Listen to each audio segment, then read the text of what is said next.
Asia के जब दो बड़े देशों की बात की जाती है तो उसमें सबसे पहला नाम आता है चाइना का, जिसको सुपर पावर कहा जाता है, और सेकंड नाम आता है भारत का। लेकिन भारत और चाइना की बनती नहीं दोस्तों। अधिकतर चाइना हमारे देश का मैप गलत नेट पर अपलोड कर देता है और भारत उसके ऊपर ऑब्जेक्शन भी लेता है, क्योंकि ये नया भारत है, पहले ऑब्जेक्शन नहीं लिया जाता था।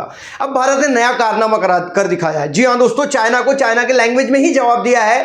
अभी हाल फिलहाल कुछ दिन पहले हमारे देश की एक संस्था है जिसका नाम है निमास। जी हाँ दोस्तों, निमास जो डिफेंस के अंतर्गत आती है, और इस निमास के ट्रूप्स ने, मतलब National Institute of Monitoring and Adventure Sports, जी हाँ दोस्तों, National Institute of Monitoring and Adventure Sports की एक टीम ने अरुणाचल के एक पहाड़ी को पर्वतारोहियों ने चढ़े, वहां पर ये ट्रूप दिख रहा है आपको, चढ़ चुके हैं, और इन्होंने उस शिखर को नाम दिया है दलाई लामा का। जी हाँ दोस्तों, 6वें दलाई लामा का।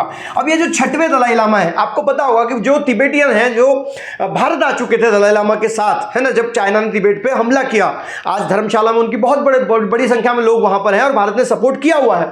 तो 6वें दलाई लामा के रूप में इस शिखर को नाम दिया गया। 6वें दलाई लामा का जो नाम था वही नाम उस शिखर को दिया हुआ है, और ये न्यूज बनकर आई है। अब प्रॉब्लम ये हो गया कि चाइना किससे जल गई है, और चाइना ने कंडेम किया है कि ये इलीगल है, भारत ऐसा नहीं कर सकता।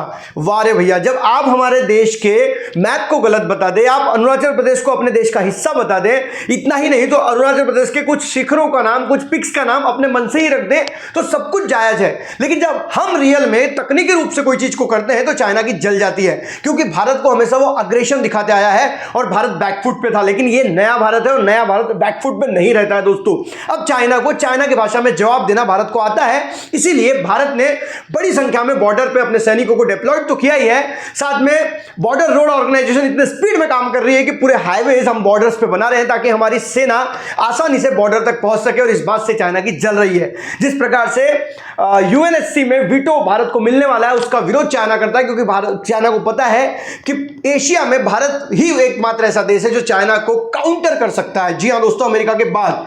तो आप देख सकते हैं ये जो पिक है, इस पिक का नाम 6वें जो है त्सांग ग्यात्सो। जी हाँ दोस्तों, त्सांग ग्यात्सो ये 6वें दलाई लामा थे, उनके ग्रुप के, जो एक के बाद एक आते जाते हैं, और इनका जन्म भारत में हुआ था। जी हाँ दोस्तों, भारत के अरुणाचल प्रदेश में इनका जन्म हुआ था, और इसीलिए भारत ने तकनीकी रूप पर वो जो पिक हाल फिलहाल हमारी वो संगठन, वो जो ट्रूप्स था, जो पर्वतारोही थे, उन लोगों ने वहां पर गए और उसको नाम दे दिया है त्सांग ग्यात्सो। ये 6वें दलाई लामा थे, इनके नाम पे रख दिया है, और चाइना तिलमिलाया हुआ है, उसने कंडेम किया है कि भारत ने ऐसी हरकत नहीं करनी थी। लेकिन ये नया भारत है और भारत उसी के रूप में उसको जवाब दे रहा है। एक्चुअल में हमारा बदला अभी पूरा नहीं हुआ है दोस्तों।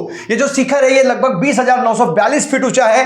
15 दिनों के लंबे ट्रैक के बाद हमारे पर्वतारोही वहां पर पहुंचे हैं, और ये बहुत बड़ी सफलता है। लेकिन बात तो खुशी की यह है कि जब भारत ने नाम रखा है तो चाइना तो चिड़ा हुआ है ही, लेकिन भारत का एक प्लान है, जो तिबेट में 12 ऐसे प्लेसेस हैं जिनको भारत अपने हिसाब से नाम देने के प्लानिंग में है। और जब भारत तिबेट के ऐसे 12 प्लेसेस को, 12 पिक्स को अपने हिसाब से नाम देगा, तब चाइना और चिढ़ जाएगा।